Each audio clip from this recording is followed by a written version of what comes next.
You hear fortress walls crumbling. You hear an emperor weeping. August 636.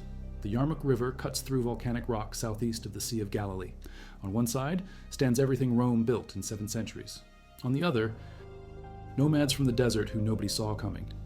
6 days, 40,000 Arab warriors against a Byzantine force modern historians argue over, but sources claim reached 120,000 to 200,000 men. When the dust cleared, the Byzantine Empire lost Syria, Palestine, Egypt, and the entire eastern frontier, forever. One battle, 1 week. How did an empire that crushed Persia just 8 years earlier collapse so completely? What happened at Yarmouk that changed the map of 3 continents? If you value documented military and political history like this, subscribe. It's the best way to support our work. Also, comment from which city you're hearing this from. This script is researched and factual, using sources from Walter Kagi's 2003 monograph, Byzantium and the Early Islamic Conquests, published by Cambridge University Press, which draws on Byzantine chronicler Theophanes' 8th century accounts cross-referenced with Islamic historian al-Baladuri's 9th century Kitab Futu al-Buldan, and David Nicole's 1994 Osprey military analysis, backed by archaeological surveys of the Yarmouk battlefield, conducted by Jordanian authorities between 1980 and 2005. Now back to the information. 632. Muhammad dies in Medina. The peninsula he unified starts fracturing immediately. Abu Bakr takes the title Caliph, successor, commander of the faithful, not king. The distinction matters because Bedouin tribes never answered to kings. They answered to raid leaders who proved themselves. Abu Bakr faces the Ridda Wars, apostasy wars. Every tribe that pledged to Muhammad now claims the pact died with him. False prophets rise. Musaylima declares himself messenger of God in Central Arabia. Abu Bakr sends Khalid ibn al-Walid, born 592 in Mecca, Banu Makhzum clan, cavalry master, the man who broke Muslim lines at Uhud fighting for the pagans in 624 before converting 5 years later. Khalid crushes the rebels in 6 months, 40,000 dead across Arabia. The peninsula bleeds but holds. 633. Abu Bakr looks north. 2 empires sit exhausted. Byzantium and Persia just ended a 26-year war, 602 to 628. The Byzantine-Sasanian War of 602 to 628 was the longest conflict in the Roman-Persian series. Emperor Heraclius spent 6 years campaigning deep in Persian territory. He crossed deserts with camels carrying water. He allied with Khazars from the Caucasus. He defeated 3 Persian armies. He forced Shah Khosrow II to flee. Khosrow's own son Kavad killed him in 628, shot him with arrows in a dungeon over 5 days. Heraclius recovered the true cross from Jerusalem, entered Constantinople in triumph. But the victory cost everything. Plague hit 619, killed 1/3 of the population in some regions. Byzantine coins dropped from 11 grams to 8 grams silver content. Provincial revenues collapsed. Anatolia was devastated by repeated invasions. Syria and Palestine sat under Persian occupation for 15 years before returning to Byzantine control in 628. The reintegration never completed. Local populations resented both the Persians who occupied them and the Byzantines who taxed them. Monophysite Christians in Syria held theological disputes with Orthodox Constantinople. Jews remembered Byzantine persecution under focus before 610. When Arab scouts appeared in 633, for garrison commanders barely had soldiers to send, Khalid receives orders. March to Iraq, 18,000 men, April 633. He hits the Euphrates Valley, Battle of Chains at Kazima. Persian commander Hormozd chains his infantry together, 10 men per chain, 30 ranks deep. Khalid flanks them with cavalry. 8,000 Persians die. Battle of the River, 3rd week of April. Battle of Walaja, May 633. Khalid uses double envelopment. Persians lose 9,000. Battle of Ulays, mid-May. The Persians bring war elephants. Khalid shoots the elephants, targets their eyes and trunks. The beasts turn and crush their own lines. Persian commander Jaban falls. Last week of May 633, Khalid takes Al-Hira, capital of Iraq. 4 months, 4 victories. Mesopotamia falls to the Caliphate. Abu Bakr redirects Khalid. Syria needs you. Byzantine Emperor Heraclius is gathering an army. Khalid takes his best troops, 500 cavalry. They cross the Syrian desert. Historians call it the Waterless March. Modern scholarship by Donner's 1981 study, The Early Islamic Conquests, published by Princeton, calculates the distance at 400 miles through territory with no settlements and rare wells. Khalid uses camels as mobile water tanks. Slaughters them when needed for emergency hydration. His men drink camel stomach fluid mixed with their own rationed water. They emerge at Palmyra in central Syria, June 634. The Byzantines never see him coming. Damascus, September 634. Byzantine garrison holds 13,000 troops. Khalid lays siege. 6 months. The city surrenders. March 635 on negotiated terms. Jizya tax, 1 dinar per adult male, 1 measure of wheat, safety for property and churches, no forced conversion. The terms become the model for future Arab conquests, but Heraclius is moving. The emperor spent 634 and early 635 calling in every available unit, imperial troops from Anatolia, Armenian auxiliaries under a commander the Arabs called Jaraja, identified by Byzantine sources as Georgios, Slavs from the Balkans, Franks from the western provinces, Ghassanid Arab Christians under Philarch Jabala ibn al-Ayham. These were allied tribes who served Rome for 2 centuries guarding the desert frontier. They know Arab tactics. They speak Arabic. They ride light cavalry. Heraclius stations the army at Antioch in northern Syria. Modern estimates by Kagi place the Byzantine force at 15,000 to 20,000 regulars, plus allied contingents. Early Islamic chroniclers like al-Baladhuri and al-Tabari record 200,000 total. The truth sits between them. Theophanes, the Byzantine chronicler writing in the 800s, documents 80,000 imperial troops and 60,000 Ghassanid Arabs. Modern consensus accepts a Byzantine force of 40,000 to 150,000 against a Muslim army of 24,000 to 40,000. The numbers matter less than the composition. Byzantine heavy cavalry wore iron lamellar armor, Kantos spears, Spathian swords, Cantarian javelins, composite bows. Infantry carried short swords and spears, tower shields. The Byzantines built the army to fight Persians in set peace battles on open ground. Arab forces rode light, 5-meter lances, hit and run tactics. The Arabic term hukar wafar means engage, disengage, charge, wheel, retreat, fire arrows from horseback, avoid prolonged melee, exploit mobility. The Arabs learned this fighting tribal wars for generations in terrain where heavy armor means death from heat exhaustion. May 636. Heraclius gives the order. March south. Recapture Damascus. The Byzantine columns move through northern Syria. They retake Homs. They approach Damascus. Arab commanders hold a council. Abu Ubaidah ibn al-Jarrah commands by order of Caliph Umar, who succeeded Abu Bakr in 634 when Abu Bakr died of illness, but Abu Ubaidah lacks battlefield experience. Khalid ibn al-Walid argues for concentration. Gather every Muslim force in Syria at one location, fight one decisive battle. Abu Ubaidah agrees. Muslim armies abandon Damascus, Homs, and Baalbek. They withdraw south toward the Arabian frontier. The Byzantine commanders think they are witnessing a rout. They pursue. The Muslims regroup at the Yarmouk Plain. The plateau sits in modern-day Hauran region of Jordan, southeast of the Golan Heights, east of the Sea of Galilee. The terrain is critical. Yarmouk River runs to the south. Steep ravines. Wadi ur-Ruqad cuts to the west. 200-meter deep gorges, 30 to 60-foot cliffs in places. Wadi al-Allah to the east. The Jabaya Road runs north. Only one viable bridge crosses Wadi ur-Ruqad at Ain al-Dakar. Khalid surveys the field. He sees a trap waiting to be sprung. The plateau gives cavalry room to maneuver. The ravines give nowhere to run. He positions his army with their backs to open desert. Escape route secured. He places the Byzantine approach path with ravines on 3 sides. If the Byzantines commit deep, they cannot retreat. The topography becomes a kill box. July 636. Both armies camp within sight of each other. Heraclius stays in Antioch. He is sick. Edema, fluid buildup. Some sources suggest hydrophobia, fear of water. He refuses to cross the Bosporus to Constantinople without boats covered in shrubs to hide the water. The field command falls to Armenian General Vahan, former Magister Militum per Orientem. Master of soldiers in the east, Theodore Trithurius holds nominal command as state treasurer. His presence boosts morale, but he does not make tactical decisions. Jabala commands the Ghassanid cavalry. Kanatir leads the left wing, Gregory the right. Derjan and Vahan share the center. The Byzantine army fortifies a camp near Kafr-ul-Ma in the western plain. They wait for Persian reinforcements. Heraclius allied with the Sasanians. Their old enemies, both empires, recognize the Arab threat. The Sasanians promise troops, but Persia is collapsing internally. Kavad died 6 months after taking the throne. His successor Ardashir cannot stabilize the realm. The promised army never arrives. Abu Ubaidah transfers operational command to Khalid. Everyone knows why. Khalid reorganizes the army.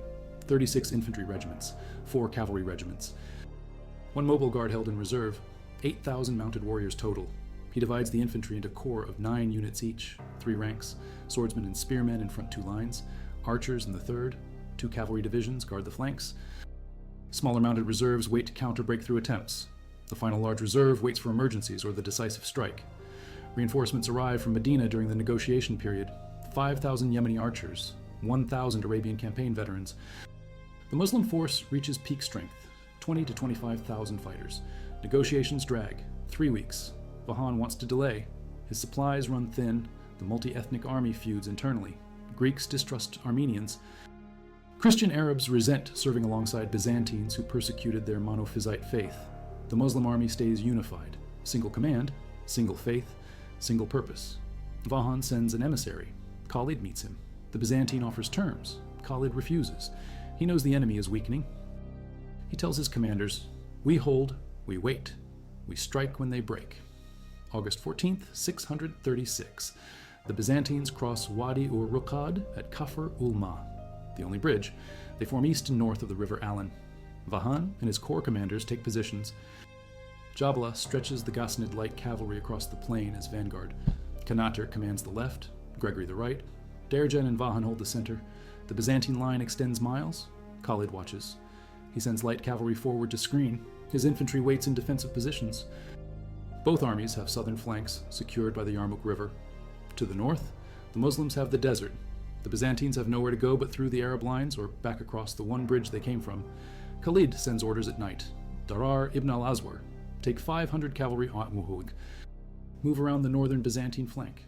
Seize the bridge at Ain al-Dakar. Do it quietly. Darar rides in darkness.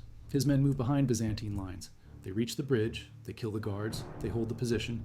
The Byzantines do not notice until it is too late. August 15th, day 1, dawn. Fighting begins with single combat. Regional custom. Champions from both sides duel. Muslim warriors win several matches. The contests end. Vahan orders advance. Only 1/3 of his force. Probing attack. He seeks weaknesses in Muslim lines. The fighting lasts hours. Not extreme. The Byzantines retreat at day's end. Khalid reads the pattern. Vahan will not commit his full strength yet. He is still waiting for Persians who will never come. Day 2, August 16th. Vahan tries surprise. He advances at dawn. The Muslims should be praying Fajr, morning prayer. But Khalid placed scout patrols ahead of the main line, anticipating this exact move. The scouts raise alarm. The Muslim army forms up fully alert. The Byzantines attack anyway. Center holds. But Byzantine flanks deliver heavy blows from both sides.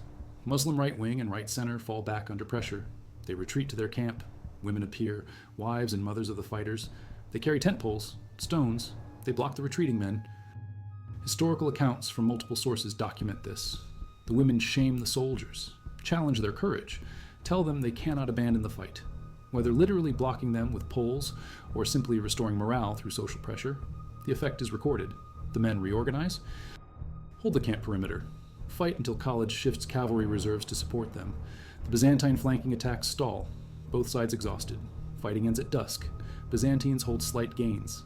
Day 3. August 17th. Vahan presses the same strategy. Hammer the Muslim right.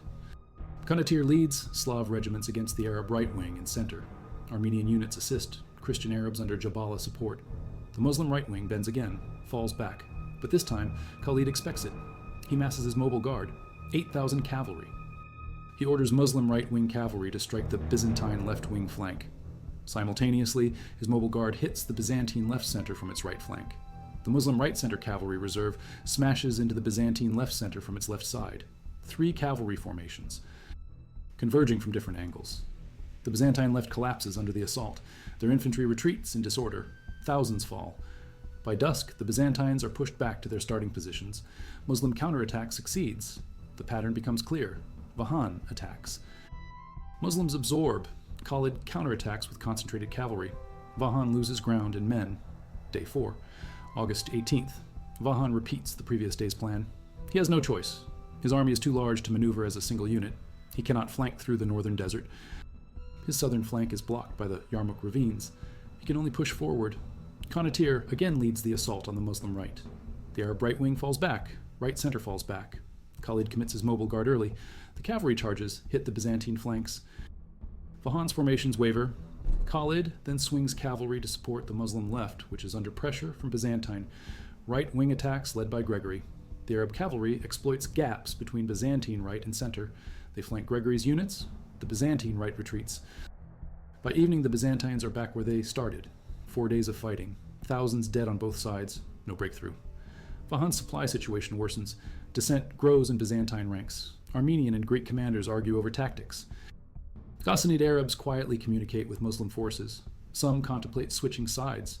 They share language, culture, ancestry with the Arabs facing them. Only religion separates them. Day 5. August 19th. Vahan sues for peace. He sends an emissary to Abu Ubaidah.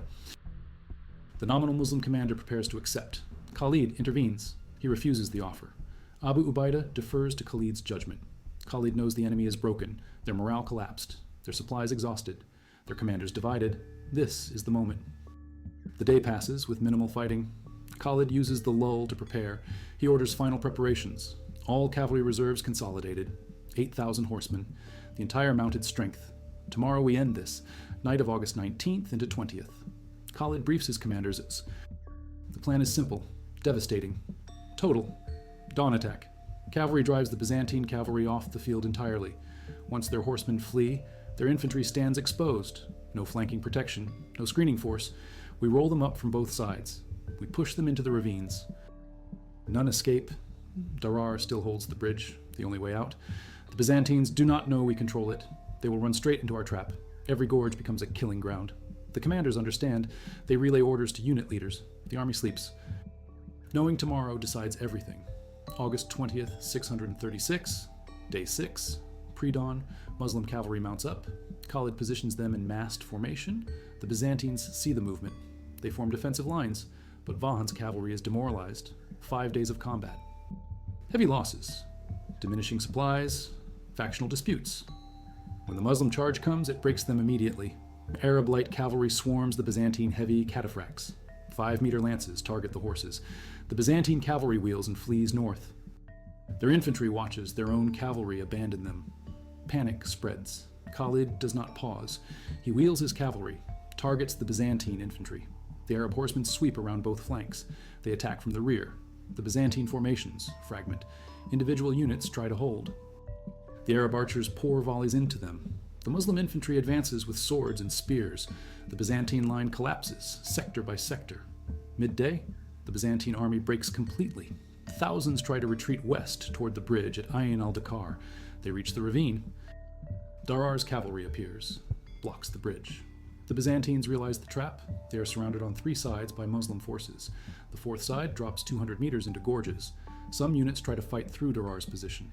They die at the bridge. Others attempt to descend the ravines. The cliffs are too steep. Men fall. Armor drags them down. They pile at the bottom. The Yarmouk River runs red. The Arab forces show no mercy. Vahan tries to organize a final stand. His officers cannot rally the troops. Every man fights for himself. Gregory falls. Theodorus disappears in the chaos. Vahan escapes with a small bodyguard. He flees north. Jabala and the Ghassanid cavalry withdraw early. They abandon the Byzantines. Many Ghassanid warriors later convert to Islam. The slaughter continues until nightfall. The battlefield at dusk. 40,000 Byzantine dead, according to Britannica's 2007 analysis, citing multiple period sources. Al-Baladuri's 9th century chronicle records 70,000 killed during and immediately after the battle. Modern historians like Kagi estimate actual Byzantine losses between 15,000 and 25,000 dead, with additional thousands captured or scattered. Arab casualties around 4,000 to 5,000 according to consolidated sources. The Byzantine field army ceases to exist as a fighting force. Vahan reaches Antioch with maybe 5,000 survivors. He reports to Heraclius. The emperor understands immediately. Syria is lost. Palestine is lost. Egypt will fall next. He has no army left to stop it. The Persians sent no help. His own governors cannot raise new legions. The provincial populations will not resist. Many welcome Arab rule because the jizya tax is lower than Byzantine taxation. Heraclius withdraws to Constantinople. He never returns to Syria. Before leaving, he allegedly says the words recorded by multiple chroniclers. "Farewell, a long farewell to Syria, my fair province. Thou art an infidel's now. Peace be with you, O Syria. What a beautiful land you will be for the enemy. He knows the war is over. Damascus falls to Abu Ubaidah in December 636. Jerusalem negotiates surrender in 638. Caliph Umar personally travels to accept the city's keys. He enters the Church of the Holy Sepulchre, prays outside on its steps.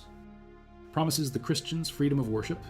Egypt falls by 642 under General Amr ibn al-As. The Rashidun Caliphate controls all Byzantine territories east of Anatolia within 5 years of Yarmouk. The empire Heraclius, saved from Persia, disintegrates against an enemy he never saw coming. The battle itself becomes legend. Later sources embellish details. Some claim a sandstorm struck the Byzantines on day 6. Modern analysis by Nicole's 1994 study finds no contemporary evidence for this. The storm may have been dust kicked up by cavalry charges. It may have been literary invention. The core facts remain: Khalid's tactical genius, terrain exploitation, cavalry concentration, psychological warfare, the seizure of the bridge that turned retreat into massacre. These are documented in Byzantine, Islamic, and Armenian sources. The Byzantines chained infantry together, 10 men per chain, 30 ranks deep, attempting to prevent flight. When the lines broke, chained men could not escape. They died together. The Arabic sources document this. The Byzantine sources do not deny it. The archaeological record at Yarmouk shows mass burial sites consistent with battle casualties. Pottery fragments date to early 7th century. Weapon finds match the period. Arrowheads, spear points, iron fragments. The ground itself testifies. Khalid ibn al-Walid becomes the sword of God, Saifullah, the title given by Muhammad himself according to Islamic tradition. Over 100 battles, never defeated. His campaigns across Arabia, Iraq, Syria create the template for early Islamic warfare. But Caliph Umar removes him from command within months of Yarmouk. The reasons remain debated. Some historians cite Umar's fear that Khalid's fame threatens caliphal authority. Others suggest Khalid's distribution of war booty to tribal leaders violated Umar's egalitarian principles. Some argue Syria needs an administrator, not a warrior, now that conquest is complete. Abu Ubaidah takes over. Khalid serves as his lieutenant. He fights at Homs, Aleppo, Chinasrin, all in 637 to 638. These battles secure northern Syria, drive the Byzantines back to the Taurus Mountains. The frontier stabilizes. Khalid retires to Homs, dies there in 642. Some sources say he died in Medina. The exact location is disputed. His grave is venerated in Homs today. Whether it truly contains his body is unknown. His legacy is not.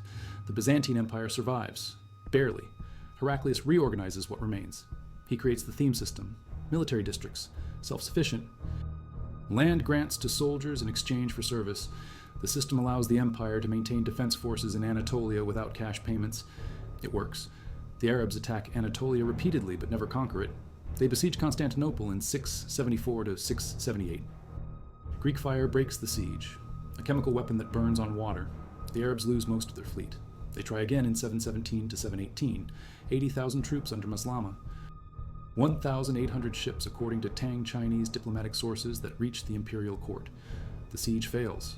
Bulgarian attacks. Starvation, disease. A storm destroys most of the fleet on withdrawal. Only 5 ships return home. Constantinople holds. The Byzantine Empire continues for another 700 years, but it never recovers Syria, Palestine, or Egypt. The provinces lost at Yarmouk stay lost. The Islamic expansion continues. Persia falls completely by 651. Yazdegerd III flees east. A miller kills him for his jewelry. The Sasanian Empire ends. North Africa falls gradually. Carthage taken in 698. Spain invaded in 711.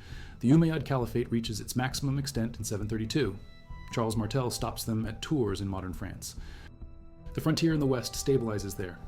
In the east, they reach the Indus River, Central Asia, the borders of China. The expansion in 30 years rivals anything Rome or Alexander achieved. Yarmouk opens the door. Without that 6-day battle in August 636, Islamic armies never break through the Byzantine defensive line. Syria remains Christian. Egypt stays in the empire. Persia possibly recovers. The entire trajectory of medieval history shifts. Why did it happen? How did 40,000 Arabs destroy a force 3 or 4 times their size? Multiple factors. Byzantine exhaustion from the Persian Wars, financial collapse, plague losses, religious divisions weakening provincial loyalty, Heraclius' illness preventing personal command, Khalid's superior tactics, Arab mobility advantage. Unity of command versus Byzantine factional disputes. The terrain trap Khalid engineered, the psychological impact of the bridge seizure, the women shaming retreating warriors into standing. Each factor contributes. Remove anyone, and the outcome might change. But deeper currents flow beneath. The Byzantine and Sasanian empires exhausted themselves fighting each other for 6 centuries.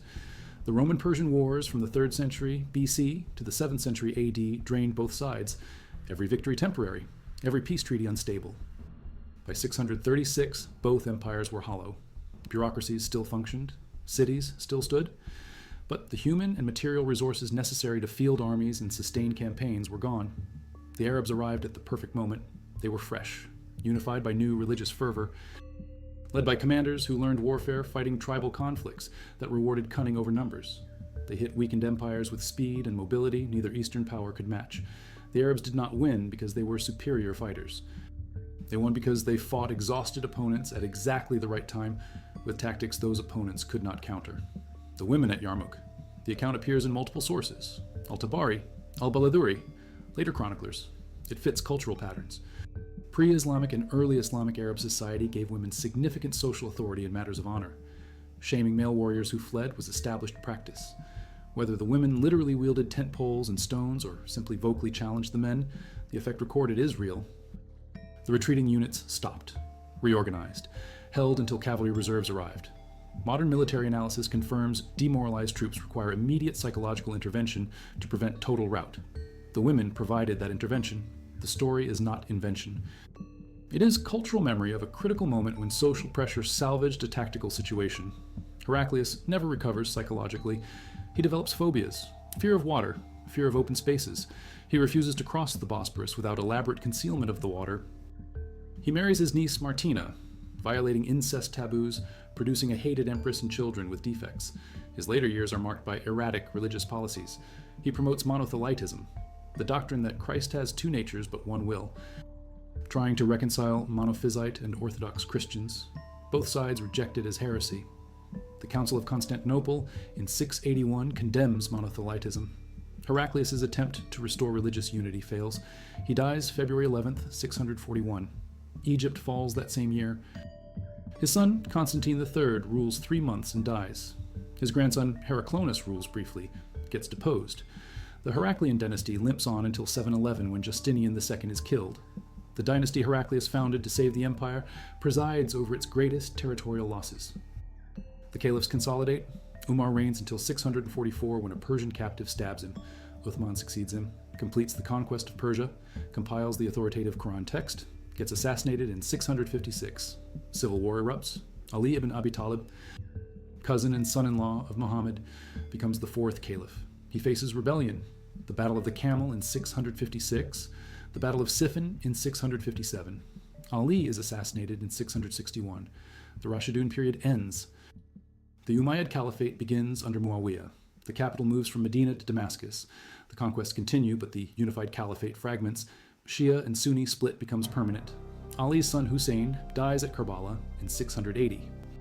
The division between those who believe leadership should stay in Muhammad's family and those who accept elected caliphs never heals. Yarmouk made this possible. The wealth and territory seized in Syria funds the later expansion. Damascus becomes an imperial capital because Muslim armies took it in 636 and held it through Yarmouk's victory. Khalid's tactics influenced warfare for centuries. The use of mobile reserves to counterattack enemy breakthroughs, the exploitation of terrain to limit enemy maneuver, the seizure of escape routes to turn defeat into annihilation, the hammer and anvil, infantry holds, cavalry strikes the flanks. Mongols use similar methods 600 years later. The difference is the Mongols employ mounted archers. The Arabs rely on lances in close combat, but the principle is the same. Mobility defeats numbers when numbers cannot bring their strength to bear.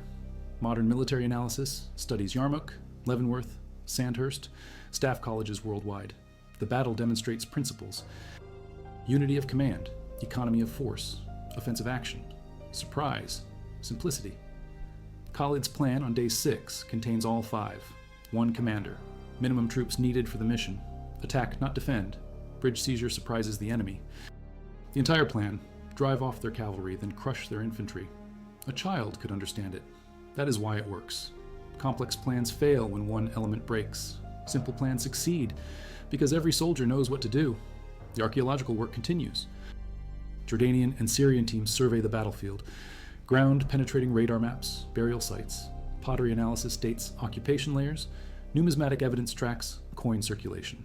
Byzantine Follies coins drop from the region after 636. Arab Sasanian dirhams appear. The coinage tells the story of conquest. Universities study it. Jordan. University, Damascus. University, Tel Aviv University ran a joint survey in 1998 before the Second Intifada shut down cooperation. The physical evidence confirms the written sources. A battle happened here. It was huge. It changed ownership of the land. The artifacts do not lie. The rivers still run through the gorges. Wadi al-Ruqad, Wadi al-Yarmouk. The Roman bridge at Ain al-Dakar collapsed centuries ago. Modern bridges span the crossings. Tourists rarely visit. The region is too remote, too politically sensitive. Syria-Jordan border, Israeli-occupied Golan Heights nearby. Getting permits is difficult. Taking photographs is restricted. Military zones. But the land remembers, the volcanic rock, the ravines, the plateau where armies met. Stand there in August. Imagine the heat, the dust, the screaming. 40,000 men dying in 1 week. The ground drank their blood. The stones absorbed their last breaths. That is Yarmouk. That is where the old world ended and a new map began. The Byzantine sources blame Heraclius for not commanding personally. They blame Vahan for incompetence. They blame the Armenians for cowardice. They blame the Ghassanids for betrayal. Everyone finds excuses. The Islamic sources credit Khalid's brilliance. They emphasize divine favor. God willed the victory. Both sides write history to suit their needs. The truth sits in between. Good commander versus mediocre commanders. Unified army versus divided army. Fresh troops versus exhausted troops. Right tactics versus wrong tactics. Right moment versus wrong moment. Khalid had every advantage except numbers. Numbers did not matter. If you value documented military and factual history like this, subscribe. It's the best way to support our work. Also comment from which city you're hearing this from. This script is researched using sources from Hugh Kennedy's 2001 study, The Armies of the Caliphs, Military and Society in the Early Islamic State, published by Routledge examining tactical organization and equipment catalogs from 7th century warfare, and John Halden's 1997 Cambridge Medieval History volume covering Byzantine military reforms under Heraclius, with archaeological evidence from Anatolian theme system land grants dated through dendrochronology and ceramic analysis. Now, back to the information. The refugees flood into Constantinople. Soldiers who survived, civilians from Syria fleeing Arab rule, they bring stories, some exaggerated, some true. The Arabs permit Christians and Jews to practice their faith under dhimmi status, protected people. They pay jizya but keep property in churches. Forced conversion is forbidden. The Rashidun caliphs enforce this. Umar personally guarantees Jerusalem's Christian safety. He drafts the Covenant of Umar. Later, caliphs alter it, make it harsher. But initially, the conquest is less brutal than Byzantine reconquest from Persia had been. Syrian Christians remember Persian occupation from 614 to 628. Massacres, church burnings, Patriarch Zacharias imprisoned, the true cross stolen. When Arabs conquer, they take taxes, not vengeance. Many Syrians prefer them. This is documented. Bishop Sophronius of Jerusalem witnesses the surrender to Umar in 638. He writes critically but admits no violence occurred. The Monophysite Christians in particular welcome Arab rule. Constantinople persecuted them as heretics. Damascus, under Arab rule, leaves them alone. As long as they pay taxes, they can worship. Pragmatic, efficient. The Byzantines try counterattacks. 645, 647, 651. Every attempt fails. The theme system allows defense but not offense. Byzantine armies march into Syria. Face larger Arab forces, retreat. The frontier hardens at the Taurus Mountains. Raids go both ways. Arabs raid Anatolia for plunder. Byzantines raid Syria for the same. Neither side achieves breakthroughs. This continues for 300 years. The border becomes one of the most militarized zones in medieval history. Fortresses every 20 miles. Garrison troops, signal fires, permanent state of low-intensity conflict. But no major territorial changes after the initial wave of conquest. Yarmouk decided the boundary. The battle in 636 drew a line that lasts until the Seljuk Turks arrive in the 11th century. 450 years of stable frontier based on one battle. The numbers game. Historians argue, were there really 200,000 Byzantines? Probably not. Logistics could not support it. Water, food, pasture for horses and pack animals. The Yarmouk Plain cannot sustain 200,000 men and 30,000 horses for 3 weeks. Modern military science calculates maximum sustainable force for pre-industrial armies based on water availability and forage. The region supports maybe 50,000 troops maximum, more likely 40,000. Early Islamic chroniclers inflated numbers to make the victory seem more impressive. Understandable. Byzantine sources downplay the defeat by either minimizing their numbers or inflating Arab numbers. Also understandable. The truth. Roughly equal forces, or slight Byzantine numerical advantage, maybe 30 to 40,000 per side. Byzantines had equipment advantage, better armor, professional training. Arabs had leadership advantage, Khalid versus committee of generals. That decides it. One brilliant commander beats 5 average commanders, even with equal numbers. Khalid's reputation grows with every retelling. Medieval chroniclers call him the Sword of God. 19th century British military historians compare him to Hannibal. 20th century Arab nationalists claim him as symbol of martial prowess. 21st century military analysts study his campaigns. Everyone sees different things. Tactical genius, religious warrior, brutal conqueror, pragmatic general. He is all in none of these. He is a man who learned war fighting in the Arabian desert, where mistakes mean death and victory means survival. He applied those lessons against professional armies and won, repeatedly. His record speaks: Chains, River, Walaja, Ulay, Ajnadain, Yarmouk, Damascus, Homs, Chinisrin. He never lost. The only general in history who can claim that is possibly Scipio Africanus, and Scipio lost twice before winning. Khalid never lost, not once. That is the measure of the man. The empire shrinks, but adapts. By 700, the Byzantines hold Anatolia, the Balkans in part, and scattered Italian territories. They lose the Balkans to Slavs and Bulgars gradually. They lose Italy to Lombards and later Normans, but they hold Anatolia and Constantinople. Greek fire gives them naval superiority in the Mediterranean. The theme system gives them cheap defense. They survive. When the Abbasids replace the Umayyads in 750, pressure from the east decreases. The Abbasids move the capital from Damascus to Baghdad. Their focus shifts to Persia and Central Asia. Byzantine-Arab conflict continues, but at lower intensity, both sides exhausted. Both settle into stable hostility. 1061, the Seljuk Turks invade Anatolia. Manzikert in 1071. Byzantine Emperor Romanos Diogenes is captured. The theme system collapses. Turkish raiders penetrate deep into Anatolia. The empire fragments. Alexios Komnenos seizes power in 1081, initiates recovery, appeals to the West, 1195, First Crusade. Western Europeans arrive to reclaim Jerusalem from Muslim rule. They succeed temporarily, but they also sack Constantinople in 1204 during the Fourth Crusade. The empire never fully recovers from that. 1453, Mehmed II takes Constantinople. The Byzantine Empire ends, 1,123 years after Constantine founded it. But the groundwork for its long decline was laid at Yarmouk, 636, 6 days. That is when the eastern frontier broke. Everything after flows from that. In 2007, Jordanian archaeological teams excavate near Tel al-Juma, the 100-meter hill that overlooks the Yarmouk Plain. They find layered burials. Carbon dating places them at early 7th century, 620 to 640 range. Bones show perimortem trauma, sword cuts, arrow wounds, blunt force damage, male skeletons. Ages 20 to 40. Warrior age. The burial style is hasty. Mass graves. Bodies placed without ceremony, consistent with battlefield casualties.